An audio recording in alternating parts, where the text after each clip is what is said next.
नमस्कार साथियों, स्वागत है आपका सिविल लक्ष्य अकेडमी के Chhattisgarh daily current affairs program में। छत्तीसगढ़ में गौमूत्र की खरीदी में प्रथम स्थान पर कौन सा जिला स्थित? तो इसका सही जवाब है जांजगीर चांपा। तो जांजगीर चांपा गौमूत्र की खरीदी के मामले में सर्वाधिक खरीदी करने वाला जिला बना है और प्रथम स्थान पर है। तो ये बात आपको याद रखना है।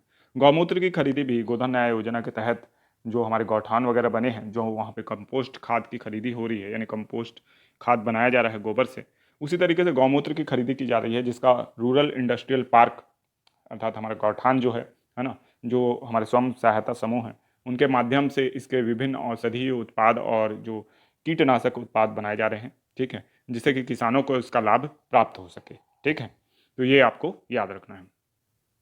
नेक्स्ट क्वेश्चन है, मध्य प्रदेश और उड़ीसा के मध्य इंद्रावती नदी जल समझौता कब हुआ था?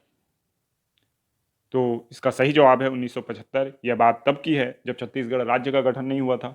1975 में मध्य प्रदेश और उड़ीसा के मध्य इंद्रावती नदी जल समझौता हुआ था, जिसमें 45 जो क्यूसेक पानी है दोनों यूज़ करेंगे, ऐसे करके ये एग्रीमेंट हुआ था। लेकिन छत्तीसगढ़ जब राज्य बना तो ये एग्रीमेंट जो है उसको इम्प्लीमेंट करने में अभी तक हम सफल नहीं हुए हैं।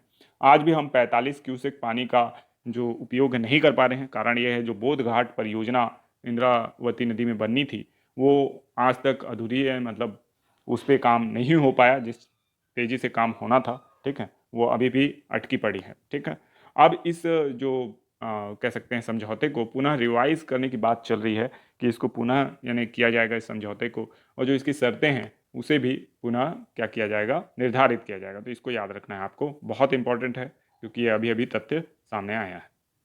नेक्स्ट क्वेश्चन है, रेलवे का सबसे बड़ा सोलर प्लांट कहाँ स्थापित किया जा रहा है? तो इसका सही जवाब है भिलाई में। तो रेलवे का सबसे बड़ा सोलर प्लांट जो है वो भिलाई में स्थापित किया जा रहा है। बहुत इंपॉर्टेंट है, इसको बहुत अच्छे से याद रखिएगा। और ये जो रेलवे का सोलर प्लांट है इसकी क्षमता 300 मेगावाट तक बताई जा रही है। ठीक है, तो इसको भी आपको याद रखना है कि रेलवे का जो सोलर प्लांट है वो भिलाई में स्थापित किया जा रहा है, जो राज्य में सबसे बड़ा होगा। नेक्स्ट क्वेश्चन है, पेदम्मागुड़ी मंदिर कहाँ स्थित है? बहुत बहुत इंपॉर्टेंट क्वेश्चन है ये। छत्तीसगढ़ के पर्यटन से संबंधित है, कला एवं संस्कृति से संबंधित ये क्वेश्चन है, तो इसको याद रखना है। इसका सही जवाब है बारसूर। ठीक है, तो बारसूर में जो है पेदम्मागुड़ी मंदिर स्थित है। भारतीय पुरातत्व सर्वेक्षण विभाग ने इस मंदिर को संरक्षित करने के लिए केंद्र सरकार को प्रस्ताव भेजा है। यह जो मंदिर है ये छिंदकनाग वंशी काल का है, और अन्नम देव उनके जो शासक थे उनके काल में बनाया गया है, ऐसा माना जाता है। और पेदम्मागुड़ी जो है इसका टच जो है वो साउथ इंडिया से है ना। पेदम्मा का मतलब साउथ इंडिया में तमिल भाषा में बड़ी माँ होता है, तो उस हिसाब से ये मंदिर बनाया गया है। पेदम्मागुड़ी मंदिर कहाँ स्थित है? बारसूर दंतेवाड़ा में। ठीक है, तो याद रखिएगा इसको। नेक्स्ट क्वेश्चन है, 20 द्वार मंदिर कहाँ स्थित है? तो ये भी बहुत इंपॉर्टेंट क्वेश्चन है, इसको भी याद रखना है आपको। तो इसका सही जवाब है रतनपुर। ठीक है, तो रतनपुर में 20 द्वार मंदिर स्थित है, इसको बहुत अच्छे से याद रखिएगा आप। रतनपुर में क्या है? 20 द्वार मंदिर स्थित है। भारतीय पुरातत्व सर्वेक्षण विभाग ने छत्तीसगढ़ के 2 स्थलों को संरक्षित करने के लिए केंद्र को प्रस्ताव भेजा। उसमें पहला था पेदम्मागुड़ी मंदिर, जिसको हमने पिछले क्वेश्चन में डिस्कस किया, और ये है आपका 20 द्वार मंदिर जो कि रतनपुर में स्थित है। तो इसको भी याद रखना है, ये भी संरक्षण करने के लिए इसको भी केंद्र को प्रस्ताव भेजा गया है। और यह कल्चुरी कालीन मंदिर है, और सबसे खास बात है इसमें किसी भी भगवान की कोई मूर्ति नहीं है। यहाँ पे 20 द्वार हैं। इस मंदिर में क्या स्थित हैं? 20 द्वार स्थित हैं, इसलिए इसका नाम क्या है? 20 द्वार मंदिर है। ठीक है, तो याद रखिएगा इसे। नेक्स्ट क्वेश्चन है, सबसे बड़ा मिलेट प्रसंस्करण उद्योग कहाँ स्थित है? तो इसका सही जवाब है कांकेर में। तो देश का माना जा रहा है कि देश का सबसे बड़ा जो मिलेट प्रसंस्करण उद्योग है वो कांकेर में स्थापित किया गया है। मुख्यमंत्री ने इसका यानी शुभारंभ किया है। तो ये बहुत इंपॉर्टेंट है, आपको इसको याद रखना है। साथ ही साथ आपको ये भी पता होगा कि मिलेट मिशन छत्तीसगढ़ में चल रहा है ना, मोटे अनाज के लिए। तो मिलेट को विशेष रूप से जोर दिया जा रहा है, और कुपोषण से लड़ने के लिए भी कहीं ना कहीं मिलेट बहुत ज़्यादा उपयोगी है। तो इस आधार पर आपको ये क्वेश्चन को याद रखना है। ठीक है, अब ये अंतिम क्वेश्चन है जो कि छत्तीसगढ़िया ओलंपिक से संबंधित है। इसका जवाब आपको देना है, निम्नलिखित में से कौन सा खेल छत्तीसगढ़िया ओलंपिक में शामिल नहीं है? बिल्लस, गेंडी दौड़, संखली और कोसम। तो छत्तीसगढ़िया ओलंपिक धूमधाम से छत्तीसगढ़ में चल रहा है, इसका जवाब आप जरूर दीजिएगा कमेंट बॉक्स में। अब चलते हैं हम रिवीजन प्रश्नों की ओर। प्रदेश का पहला सौर ऊर्जा शिक्षा पार्क कहाँ बनाया जा रहा है? तो इसका सही जवाब है पाटन, दुर्ग में। प्रदेश का पहला सौर ऊर्जा शिक्षा पार्क बनाया जा रहा है।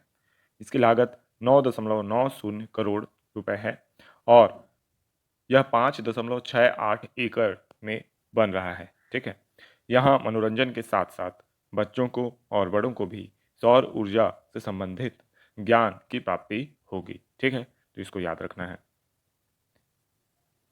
प्रदेश के 10th 12th के टॉपर्स किस तिथि को हेलीकॉप्टर की सैर करेंगे? इसका सही जवाब है 8 अक्टूबर। तो प्रदेश के 10th 12th के टॉपर्स 8 अक्टूबर को हेलीकॉप्टर की सैर कर चुके हैं। ठीक है, तो इसको याद रखना है। ये राज्य सरकार का एक नया इनिशिएटिव है जिससे बच्चों को अच्छी पढ़ाई के लिए प्रोत्साहित किया जा सके और उनकी जो इच्छाएं होती हैं, है ना, हेलीकॉप्टर में बैठने की, वो भी इससे पूरी होंगी। नेक्स्ट क्वेश्चन है, बस्तर कनेक्ट के तहत कितने गांवों को फ्री वाईफाई सुविधा प्रदान की जाएगी? इसका सही जवाब है 108 गांवों को। तो बस्तर कनेक्ट एक महत्वाकांक्षी परियोजना है जिसके तहत बस्तर को डिजिटल बस्तर बनाने की योजना है और इसके तहत 108 गांवों को 10 Mbps की गति, जो कि तीव्र गति है, से जोड़ने की कोशिश है और यहाँ फ्री वाईफाई सेवा उपलब्ध कराई जाएगी। हाल ही में इमली प्रोसेसिंग यूनिट की शुरुआत कहाँ की गई है? इसका सही जवाब है धुरा गांव, बस्तर।